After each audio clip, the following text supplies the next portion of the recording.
ओम नमो भगवते वासुदेवाय। मैं प्राण स्वरूप कृष्ण आपके सामने कृष्ण दर्शन शास्त्र की सीरीज लेकर उपस्थित हुआ हूँ। आज का चैप्टर है 122 और शीर्षक है चेतना का संसार।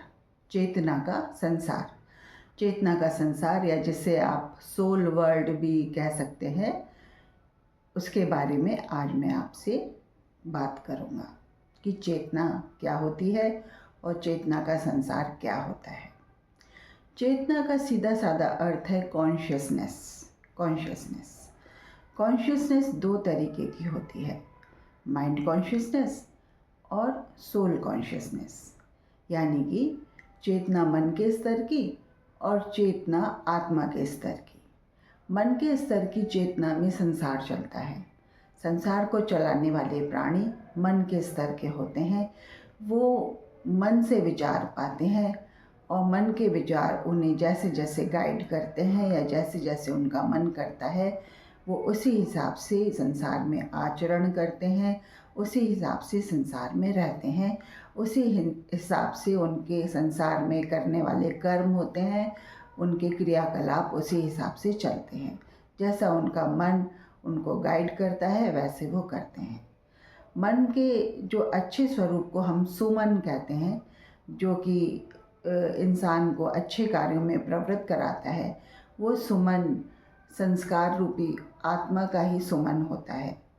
आत्मा होती है सोल कॉन्शियसनेस। सोल कॉन्शियसनेस पे जो प्राणी चलते हैं वो आत्मिक विकास करते हैं, धर्म के पहिए बनते हैं और धर्म की गाड़ी आगे खींचते हैं। संसार में जो भी अच्छी अच्छी बातें होती हैं वो सोल कॉन्शियसनेस की वजह से ही होती हैं। सोल कॉन्शियसनेस अगर ना हो संसार में तो मन बिल्कुल आपको अधोगामी बना दे, नीच प्रवृत्ति का बना दे और बिल्कुल जानवर जैसा भी बना दे। जानवर और मनुष्य में जो अंतर दिखाई देता है वो मन से कम और सोल कॉन्शियसनेस की वजह से ज़्यादा दिखाई देता है। प्रत्येक प्राणी जो उत्पन्न होता है संसार में, उसमें मन भी होता है और आत्मा भी होती है। पर जैसे जैसे इंसान मन से आत्मा की तरफ बढ़ने लगता है, उसमें सोल कॉन्शियसनेस जागृत होने लगती है और सोल कॉन्शियसनेस के जागृत होने को ही आत्मबोध, एनलाइटनमेंट या आत्मज्ञान की प्राप्ति या भगवत प्राप्ति कहते हैं। सोल कॉन्शियसनेस की जागृति को जो इंसान सोल कॉन्शियसनेस में नहीं आ पाता है अपने जीते जी, वो माइंड की कॉन्शियसनेस में ही रह के मरण पाता है और मरण में आत्मा को अगली किस योनि में भेजता है उसका कुछ अता पता नहीं। तो अब मैं आपको बताता हूँ चेतना का संसार क्या होता है। चेतना का संसार वह संसार है जिसमें पॉजिटिव एनर्जी होती है आत्मिक स्तर की, जिसको सोल कॉन्शियसनेस कहते हैं या सोल वर्ल्ड कहते हैं।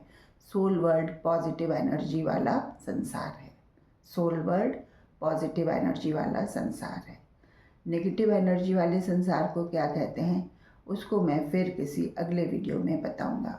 आज पॉजिटिव एनर्जी वाले सोल वर्ल्ड की बात करते हैं, चेतना के संसार की बात करते हैं।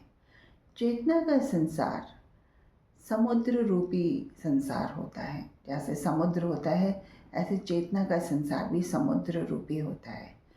उसमें शांत वातावरण रहता है, उसमें प्रेम का प्रकाश रहता है, उसमें सुंदर भाव रहते हैं, सुंदर दृष्टि रहती है, सुंदर आचरण रहता है। ये मैं बोलूँ तो अतिशयोक्ति नहीं होगी। सुंदर आचरण कैसा?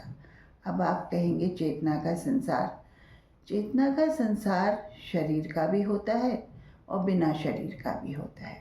शरीर का जो चेतना का संसार होता है, जो सोल वर्ल्ड का संसार होता है, जो पॉजिटिव एनर्जी का संसार होता है, वो शरीर से अच्छे कर्म कराता है।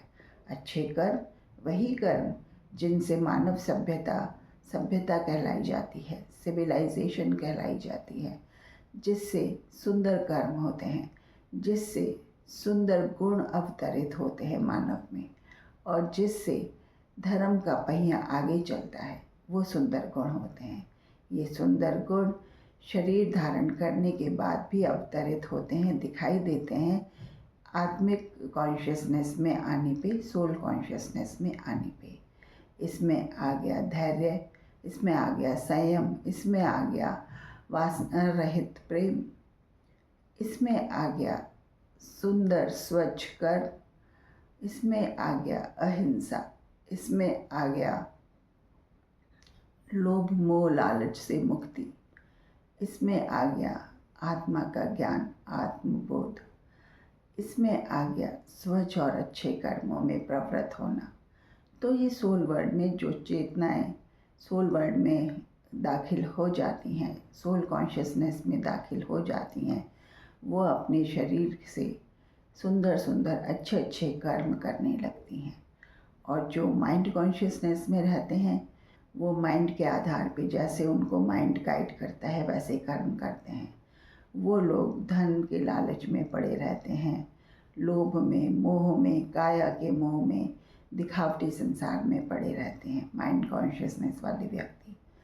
अब हम यूँ के माइंड कॉन्शियसनेस वाले व्यक्ति के अच्छे नहीं होते, होते हैं अच्छे, पर होते वो उसमें ही हैं, साम दाम दंड भेद के उसमें, यानी कि बस वो 99 के फेर में, या फिर केवल संसार में कि पैसे की खातिर कुछ भी कर गुजरेंगे।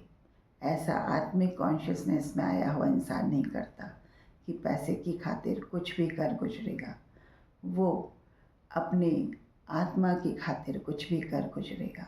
जो उसकी आत्मा उसको गाइड करेगी, जो उसका सोल उसको गाइड करेगा, जो उसका सोल जो कि प्राण स्वरूप है, इष्ट स्वरूप है, जो उसको गाइड करेगा, सोल कॉन्शियसनेस वाला व्यक्ति वो ही करेगा।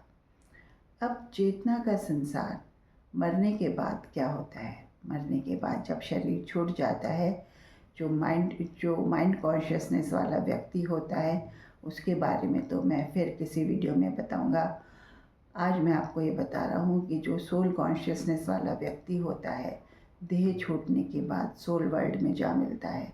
इस सोल वर्ल्ड में क्या होता है? इस सोल वर्ल्ड में बिना देह के सोल रहते हैं और सुंदर स्वच्छ और आत्मा वाले सोल रहते हैं, जो कि बहुत ही प्यार प्रेम में और बहुत ही स्वच्छ वातावरण में, बहुत ही शांत वातावरण में, बहुत ही सुंदर वातावरण में वो निमग्न रहते हैं। अपना प्रेम का वातावरण सब ओर फैला देते हैं। अफेक्शन होता है उसमें और प्रेमपूर्ण आनंद होता है उसमें, सुख की अनुभूति होती है उसमें, प्रेमपूर्ण आनंद, सुंदर शांत सुख की अनुभूति और वासना रहित प्रेम होता है। वो उसमें निमग्न रहते हैं वो सोल, और उसमें आनंदित होते रहते हैं, डूबे रहते हैं उस सोल वर्ल्ड में, उस समुद्र में। और सोल वर्ल्ड का समुद्र करता क्या है आपको पता है? सोल वर्ल्ड का समुद्र जो शरीर रूपी आत्माएं होती हैं, शरीर में आत्माएं जो होती हैं सोल की, उनको, उन आत्मिक चेतनाओं को, उन चेतनाओं को पॉजिटिव एनर्जी भेजता रहता है, और इसे ही हम परमात्मा कहते हैं। परमात्मा कोई और नहीं, पॉजिटिव एनर्जी का संसार है, पॉजिटिव कॉन्शियसनेस का संसार है, पॉजिटिव चेतना का संसार है। तो आज बस सोल वर्ल्ड के बारे में इतना ही। माइंड कॉन्शियसनेस से रिलेटेड बातें फिर किसी अगले वीडियो में बताएंगे। आज बस इतना ही। जय श्री राधे।